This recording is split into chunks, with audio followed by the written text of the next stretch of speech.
이 시각 증시 헤드라인입니다. 제롬 파월 미국 연준 의장이 지난 주말 대담에서 내달 기준금리 동결 가능성을 언급하며 원달러 환율이 10원 급락하자 양시장의 외국인 수급이 이어집니다.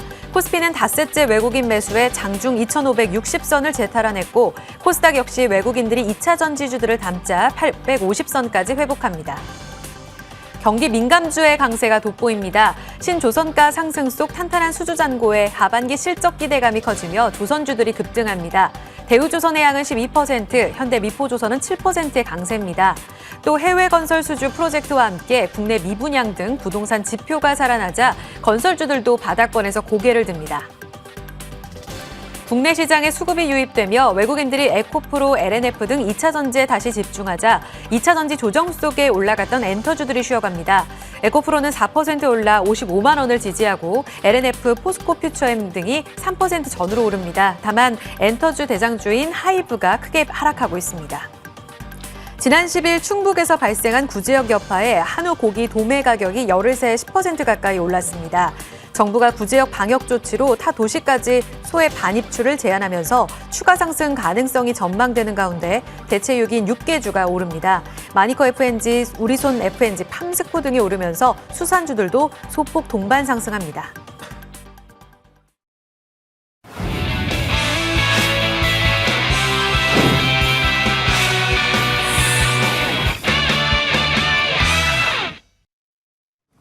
지난주에 상승 매기를 계속 이어가고 있는 월요일 오후입니다. 두 분과 함께 오늘장 어디에 주목해야 되는지 이야기 나눠보겠습니다. 정태근 알파프로 팀장, 이성훈 글로원 파트너스 이사입니다. 어서 오세요. 네, 반갑습니다. 안녕하세요. 자, 프로의 시선이 머문 첫 번째 섹터로 가겠습니다. 섹터 공개하겠습니다. 첫 번째로 이야기를 나눠볼 쪽, 오늘 경기 민감주가 다 같이 좋았는데요. 그 중에 가장 탄력이 좋았던 조선주입니다. 목표 주가 좀 더 상향 조정하고 이제부터 본격적으로 올라갈 수 있을지. 조선주를 주목하는 이유, 사실 저희가 섹터 이야기를 팀장님이랑 여러 차례 함께 하긴 했어요. 네, 그렇게 속도가 안 나더니 오늘 좀 강한 시세를 뽑아주고 있거든요. 오늘 주목하신 이유는 이 시세에 답이 있나요? 일단 오늘 말씀하셨듯이 시세가 제일 강하기 때문에 안 하면 섭섭하지 않을까요? 섭섭하죠. 조선이 지금 테마 중에서 상승폭이 가장 큰 상황입니다. 조선주 같은 경우는 6.7%, 6.3% 상승폭이기 때문에 점검을 좀 해봐야 될 것 같고요. 최근에 시장이 좀 순환매가 도는 것 같아요. 자동차에서 반도체, 그리고 오늘 같은 경우 조선이라든지 그리고 건설 기계 쪽. 그러니까 지금 해외 쪽에서 계속 좋은 얘기들이 나오는 것 같습니다. 중동 쪽이라든지 우크라이나 얘기 나오는 상황인데, 일단 조선 같은 경우는 작년에 이제 카타르 1차 이제 수주 소식이 있었고, 이제 조만간 2차 수주 소식이 있다라고 합니다. 그러다 보니까 아마 2차 카타르 수주 기대감, 이런 부분들, 그리고 이런 부분을 통해서 또 신조선가가 올라가고 있다는 부분들, 이제 아무래도 수주를 좀 받게 된다라면은 아마 수주잔고는 또 계속 꽉꽉 찰 것 같아요. 계속 꽉꽉 차게 되면서 이제 발주 선박, 앞으로 이제 인도 선박들이 계속 늘어날 예정인데, 이 수치를 보니까 2024년 내년 정도가 되게 되면 훅 올라가더라고요. 그렇게 본다라면은 이제 올해는 흑자 전환이 되고, 내년 같은 경우에는 소위 말하는 어닝 서프라이즈, 이런 것들이 좀 기대가 되는 상황입니다. 그리고 특히나 대우조선해양이 제일 강합니다. 11% 정도 제일 강한데, 요건 아마 이런 연유인 것 같아요. 1차 이제 카타르 수주 때 대우조선해양이 제일 많이 받았거든요. 근데 그래봐야 한 척씩입니다. 대우조선해양이 19척, 그리고 삼성중공업이 18척, 현대중공업이, 한국조선해양이 17척이거든요. 그래서 아마 대우조선해양이 제일 많이 받았기 때문에 이런 현상이 나오지 않은가 생각이 좀 들고요. 오늘 시세가? 네네. 어쨌든 1차에서 제일 많이 받았기 때문에 상징성이겠죠. 2차에도 기대해본다. 네, 그리고 이제 인수협상 마무리가 되잖아요. 그래서 아마 이런 것들이 복합적으로 작용이 되게 되면서 강한 것 같습니다. 그리고 이제 LNG 운반선 가격이 2억 5,400만 불로 역대 최고치를 기록하고 있는데, 지난달에 대우조선해양이 2억 5,800만 불 수주를 받았거든요, 척당. 그렇기 때문에 아마 조만간 2억 6천만 불도 넘어설 가능성이 높지 않을까라고 좀 봐야 될 것 같아요. 알겠습니다. 2차 이 카타르 LNG 프로젝트 협상을 과연 우리가 또 이번 1차처럼 많이 가져갈 수 있을까? 이런 의구심도 있기는 해요. 그런 가운데 일단은 이 기대감 반영하는 시세다. 그럼 신조선가 이야기를 하셨는데 이 부분 짚고 넘어가 보자면 170포인트까지 올라서 지금 3주째 올라갔다고 하는데, 증권가에서는 이 부분을 많이 이야기하더라고요. 이제 운임은 약세인데 신조선가가 오르는 현상, 이것이 사실 운임이 약세를 보이는 한 신조선가도 원래 한계가 있다. 그런데 계속 올라가는 이 현상에 대해서 조금은 다르다고 입장을 하던데 네네. 이 부분은 괜찮은 거예요? 이거는 이렇게 좀 비유를 할게요. 그 IT 업종이 있잖아요. 네. IT 업종 내에서 삼성전자 하이닉스가 강하게 올라가면 LG전자가 좀 약하더라도 IT 업종 지수는 올라갈 수밖에 없잖아요. 그렇죠. 그러니까 지금 신조선가도 그런 맥락에서 보시면 될 것 같아요. 이 선박 중에서 제일 비싼 게 LNG선입니다. 특수선이기 때문에 가장 비싸다고 보시면 될 것 같거든요. 그래서 이 LNG선 수주가 폭발적으로 증가를 하다 보니까 이 운임지수가 하락을 함에도 불구하고 운임지수 같은 경우는 아시겠지만은 컨테이너선이란지 그리고 벌크선 이런 것들이거든요. 그래서 이런 것들 대비해서 그러니까 지금 제가 좀 헷갈리는데 지금 현재 LNG선 같은 경우 좀 전에 말씀드렸듯이 한 척당 수주 금액이 2억 5천만 불, 2억 5,800만 불, 2억 6천만 불 넘어설 가능성이 있다고 말씀드렸잖아요. 그런데 반대로 이제 컨테이너선이 LNG선의 절반 이하입니다. 지금 제가 그 벌크선하고 컨테이너선 지금 두 개가 좀 헷갈려서 지금 머뭇거리고 있는 건데 지금 컨테이너선이 맞다라면은 네. 1억 2천만 불 정도가 되거든요. 네. 그러면 컨테이너선이 1억 2천만 불이고 LNG 운반선이 2억 6천만 불이면은 거의 수치가 더블 수준이잖아요.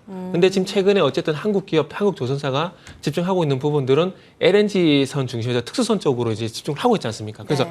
이런 그 비싼 선박 중심으로 해서 계속 수주를 받다 보니까 운임 하락원에서 컨테이너선 그리고 벌크선이 조금 부진하더라도 전부 만회가 가능하다라는 거죠. 그러다 보니까 이제 신조선가가 상승을 한다라 좀 보시면 좋을 것 같고요.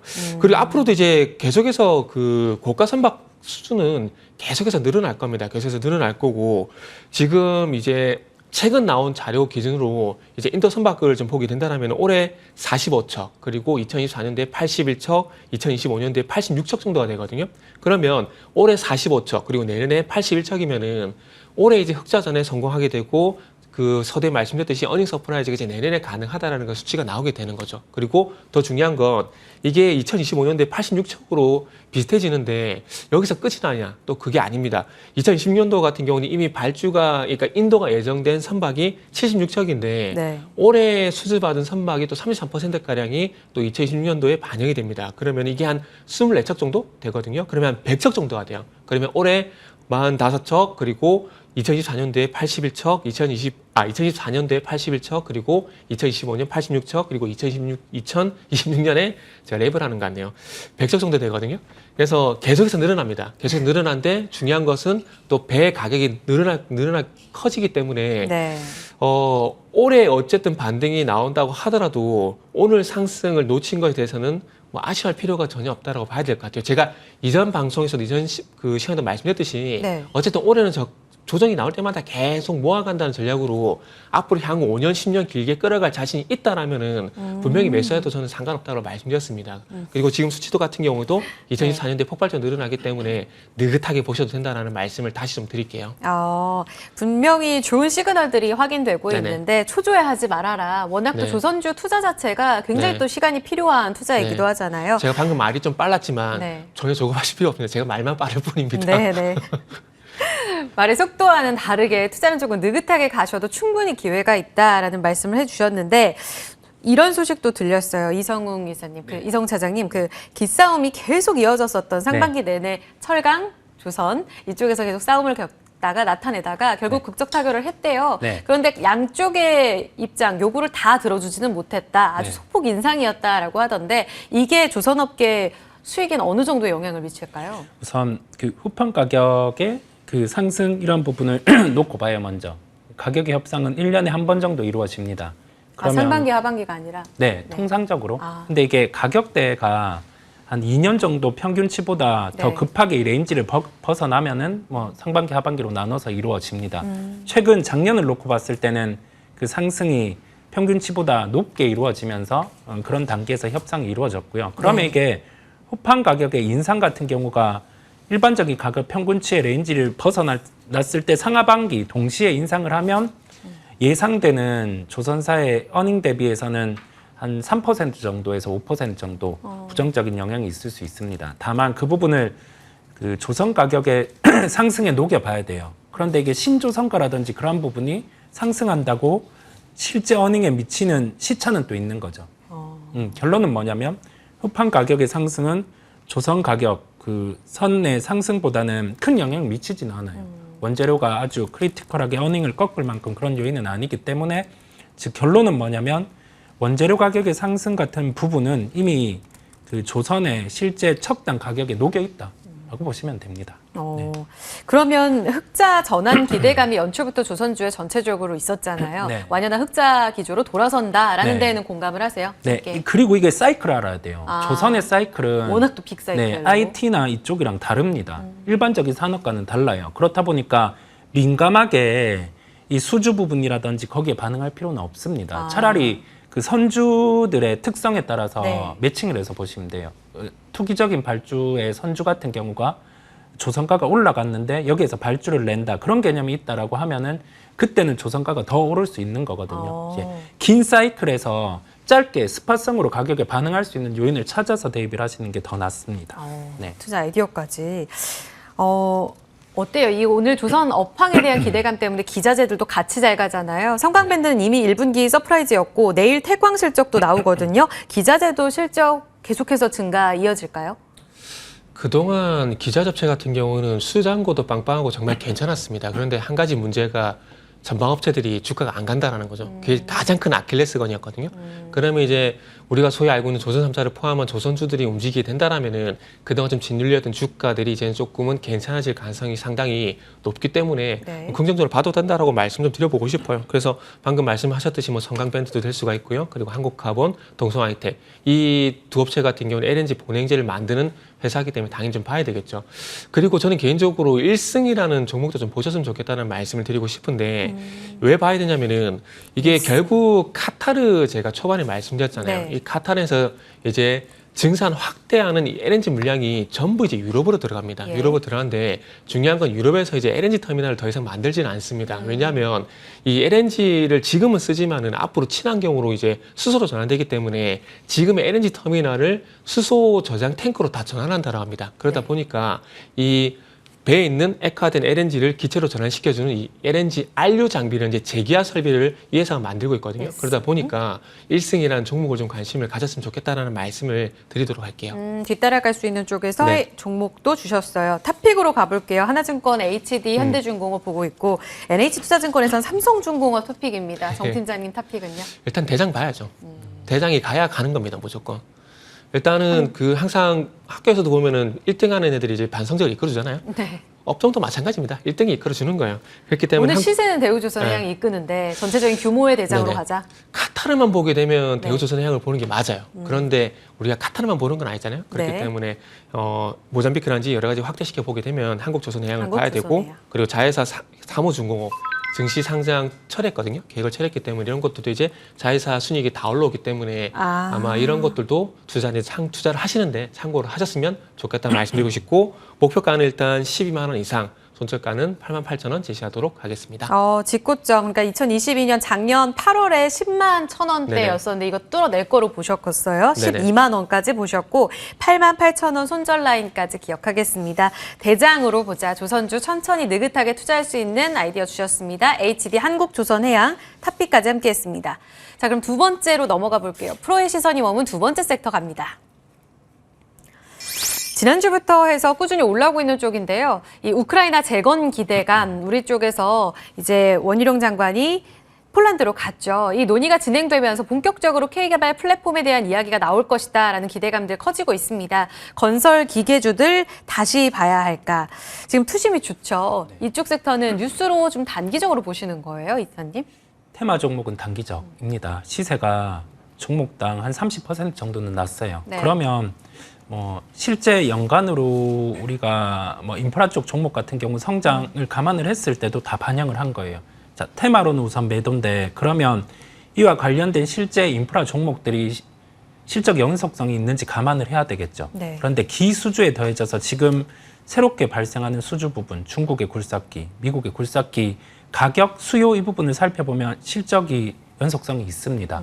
예, 그렇다고 하면은 이쪽 건설기계 쪽은 그래도 대형주 위주의 관심, 그다음에 테마주는 시세가 날 때마다는 비중 축소인데 이 모멘텀이 살아있다면 매매 관점에서 계속 접근 이렇게 보실 수 있겠습니다. 네, 뭐 지뢰 제거부터 시작해서 아예 다 바닥 공사 시작하고 네. 또 굴삭기도 필요하고 네. 다양한 부분에 있어서 분야 필요하다라는 이야기인데 윤 대통령이 이 지원을 약속했고 추가적으로 이제 원희룡 장관이 가잖아요. 물론 여기에서 얼마나 구체적인 이야기가 나올지 모르겠습니다만 그 협력과 관련된 모멘텀을 주가에 녹일 때 어느 정도나 크게 반영할 수 있을지도 궁금합니다. 우선 과거의 이라크 전쟁을 비춰봤을 때 수혜는 미국 기업이 다 받습니다. 이번에도 그럴 가능성이 높습니다. 오. 네.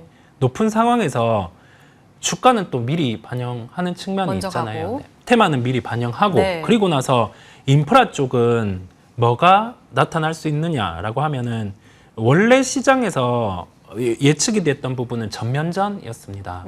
이제 러시아 우크라이나의 전면전. 왜냐하면 러시아 같은 경우가 무기를 신식으로 다시 도입을 해왔고 네. 그러면 이 타이밍에서는 5월에 전면전이 있을 수 있지 않을까라는 게 시장 전반적인 추측이었는데 그게 아니라 이제 이 종전 얘기, 이런 쪽이 또 얘기가 나왔단 말이에요. 그러면 그냥 미리 영향을 미친 변수들이 테마주에 영향을 미쳐서 시세는 낮으니까 또 이런 부분은 줄여주는 거고 다시 밀렸을 때 볼 수 있는 거고요.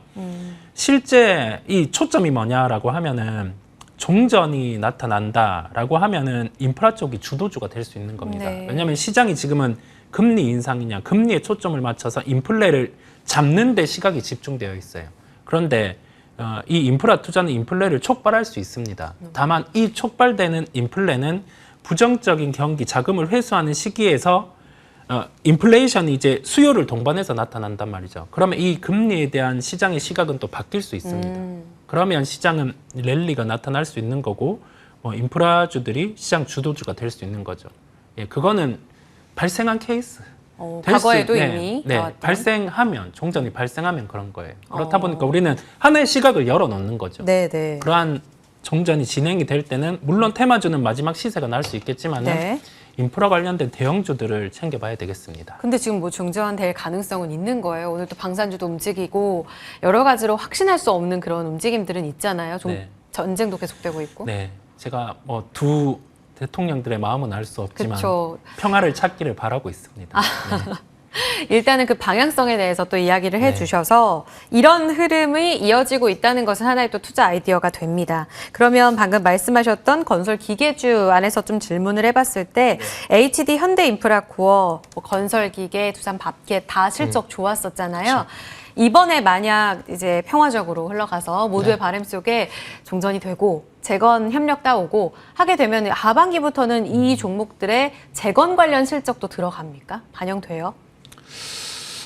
일단 아까 그 이상욱 이사님 말씀하셨는데 일단은 미국이 어쨌든 주도를 하고 있는 상황이기 때문에 그쪽으로 부품을 공급한다라거나 아니면 두산 밥켓이 수혜가 되지 않을까 좀 생각이 좀 들거든요. 두산밥켓. 네, 두산밥켓 정도가 되지 않을까 생각이 드는데 네. 일단 시장이 열려봐야 알 수 있을 것 같습니다. 왜냐하면은 지금 사우디 같은 경우도 네옴시티 얘기해가지고 MOU 체결 되게 많이 했잖아요. 네. 아직 별다른 소식이 없잖아요.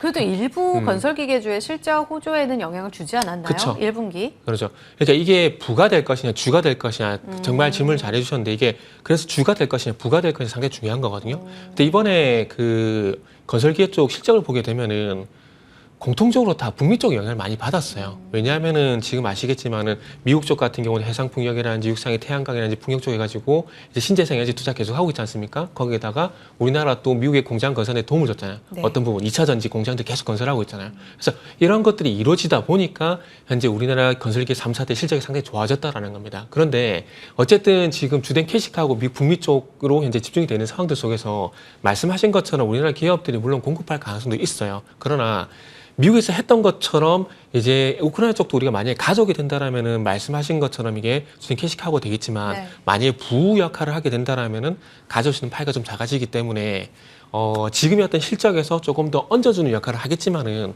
이거 북미 쪽 매출을 뒤집는 역할은 좀 어렵지 않을까 생각이 들어요. 그러니까 간단히 다시 제가 하나만 좀 말씀드릴게요. 예를 들면 뭐냐면은 자 원전 한번 예를 들어볼게요. 이 이집트 엘다바 같은 경우도 한번 예를 들어보게 되면 1차적 수주를 아시겠지만은 지금 러시아 로사톰이 가져가게 되면서 30조가 넘는 이제 수주 금액을 가져갔거든요. 근데 이게 2차적 수주로 빠지게 되면서 이게 우리나라로 가져온데 3조밖에 안 돼요. 물론 3조가 작은 금액은 아닙니다. 그래서 이런 원전이 뭐 똑같은 업종은 아니기 때문에 똑같이 비교를 할 수 없지만은 그래서 중요한 것은 우리가 주도적으로 가져오느냐 아니면 부차적으로 참여를 하냐 그게 상당히 좀 중요하다라는 거죠. 그런데 지금은 주보다는 미국이 주도를 하고 부일 가능성이 높기 때문에 조금은 기대감을 너무 가져가기에는 무리가 있다라는 거죠. 고점만 보기에는. 거의 단기 테마로 보시는 거네요. 사실상. 그렇죠? 단기 테마는 아니고요. 단기 그냥 투심으로만 테마는 올라가는 거다. 투심으로만 올라가는 거다. 아니요. 실적으로 가져올 가능성은 있는데 그게 지금은 기대감이 올라가는 보고 있지만 시간을 두고 보게 된다라면은 주가 아니고 부가 되고 플러스 알파 정도가 될 수가 있다라는 정도 실적 기대를 하면 좋다라는 네. 것들이죠. 그러면 하나만 네. 더 추가로 여쭤볼게요. 그 두산 밥켓 네. 하나만 더 여쭤보면 방금 말씀하셨으니까 이 북미 쪽으로는 가장 큰 영향을 받아가면서 좋았던 네, 그쵸. 쪽이잖아요. 이쪽으로는 그럼 계속 상방 열려 있다고 보세요? 지금은 열려 있다고 보는 게 맞다고 봅니다. 지금 이제 조금 전에 미국 인프라 투자에 대한 부분을 말씀했잖아요. 신재생 에너지, 2차 전지 공장 뭐 이런 것들 하고 있는 것들이 지금 3개월 만에 끝이 난 건 아니거든요. 앞으로도 계속 이런 투자들이 지속이 되고 있고 2분기 분명히 반영이 됐을 겁니다. 그렇게 본다라면은 1분기 때 그랬던 것처럼 2분기도 지금 가이던스 한 2,600억 정도 나와 있는데 1분기도 2,300억 정도 내 3,000억이 넘었거든요. 그러면 2분기도 그렇게 될 가능성이 상당히 높다라는 거죠. 그렇기 때문에 네. 2분기도 호실적 이어질 가능성은 높다. 이렇게 보고 있어요. 네, 알겠습니다. 그러면 북미 쪽의 영향력이 워낙 강하고 우크라이나 재건 테마가 들어왔지만 실적에 미치는 영향은 좀 제한적일 거다라는 의견을 같이 들어봤거든요. 좀 시각을 바꿔서 북미가 핵심이긴 하지만 우리 자체적인 내부나 중국이 사실상 인프라에 있어서는 가장 큰 대국 중에 하나였잖아요. 여전히 1분기 쪽에서는 굴삭기 판매가 돌아오지는 않았지만 중국 건설 지표도 이제 좋아질 거다. 이런 이야기는 꾸준히 있지 않습니까? 우리 국내와 중국의 부동산 경기를 봤을 때 앞으로 이 인프라 영향력은 어느 정도로 보세요?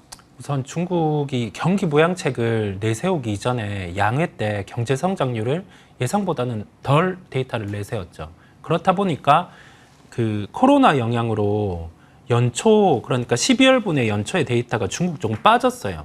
빠지면서 시장에서 우려를 했었는데 그 부분이 반등이 못 나오는 거고, 그런데 시간을 조금 더 과거로 돌려보면 그 유럽이랑 미국 쪽에 그 건설기계 쪽에 제품들이 믹스가 나타난 기업으로 먼저 시세가 났어요. 그게 시초였죠. 그런 기업을 먼저 보고, 그 다음에 부차적으로 이제 중국 같은 경우는 데이터 올라오는 거 확인하고도 접근해도 됩니다. 그래도 늦지 그 않다. 이전의 선행은 인프라 투자 같은 경우를 단행을 하는 거죠. 그 부분을 확인하고 가도 되겠습니다. 네. 그러면 압축해 볼까요? 네네. 타픽 어느 쪽으로 보세요? 네, 다 말씀드린 겁니다. 북미랑 유럽 쪽에 자, 여기에서 시장 점유율이 느는데 제품의 단가가 안 올라갔으면 그냥 뭐 점유율만큼만 나오는 건데 제품 단가도 같이 올라갔죠. 그 시작이 HD 현재 건설 기계였습니다. 그러면 그 기업을 먼저 보는 게 맞다라는 생각이 듭니다. 왜냐하면 어닝이 그 부분에서 꺾이지도 않았고 우리가 미국, 유럽의 그 인프라 측면, 신재생 여기에 더해져서 건설 기계, 그다음에 변압기 이쪽 단은 아직도 그 충분히 수요가 공급보다는 우위에 있습니다. 그렇다고 하면 이 부분이 실적에 대한 지속성이 있고 가격 조정은 나올 수 있겠죠. 그런 측면에서 실적이 나오는 쪽은 계속 봐야 된다는 관점입니다. 가격이 매력적일 때는. 매수가는 제가 62,800원을 제시를 해드렸는데 지금은 그 가격보다는 하락을 해 있어요. 한 62,000원대, 62,000원 이 정도 가격에서는 접근이 가능하겠고요. 목표가는 7만 원, 짧게 한 7만 원 정도 접근이 가능합니다. 손절가는 56,000원인데 이 가격은 이제 뭐 인프라 관련해서 좀 변수가 발생하거나 또는 2분기 어닝이 꺾일 때 이 가격대까지는 조정이 나올 수 있어요. 그렇다 보니까 이 가격이 깬다고 하는 거는 우리가 지금 바라보는 긍정의 시각이 훼손이 됐을 때 정도 가격의 조정이 나올 수 있음을 염두에 두셔야 됩니다. 근데 2분기까지 그래도 북미 지금 말씀하신 이런 모멘텀 반영했을 때는 2분기에도 1분기에 보여줬던 호실적 지금 연속성 보고 계시는 거죠? 네, 그렇습니다. 크게 흔들릴 가능성은 없다. 그리고 만약 우크라이나 재건과 관련해서도 다시 한번 전쟁과 관련된 이런 리스크적인 뉴스들이 나오더라도 오히려 건설기계 대형주들은 크게 흔들릴 가능성은 없다고 보시나요? 네, 맞습니다. 어닝 같은 경우가 어차피 나가는 부분 자체가 미국, 유럽이기 때문에 그런 측면에 실적 훼손의 가능성은 낮습니다. 네, 56,000원 그래도 지지력은 보고 계시는 거예요. 그렇죠? 네. 손절라인은 56,000원으로 주셨고요. 62,000원대 매수 접근 가능합니다. 오늘 20일선 회복했다가 살짝 윗꼬리가 달려 있습니다. 이 가격대에선 충분히 접근 가능하고요. 목표 주가는 지난 5월 초 71,500원이었는데 이 직고점까지의 회복력 보고 계십니다. HD 현대건설기계 오늘 건설기계주 안에서 우크라이나 재건 모멘텀 안에서의 탑픽으로 제시됐습니다. 프로의 시선 두 분과 함께 인사드릴게요. 정태근 알파프로 투자전략팀장, 이성훈 글로벌 파트너스 이사입니다. 고맙습니다. 네, 감사합니다.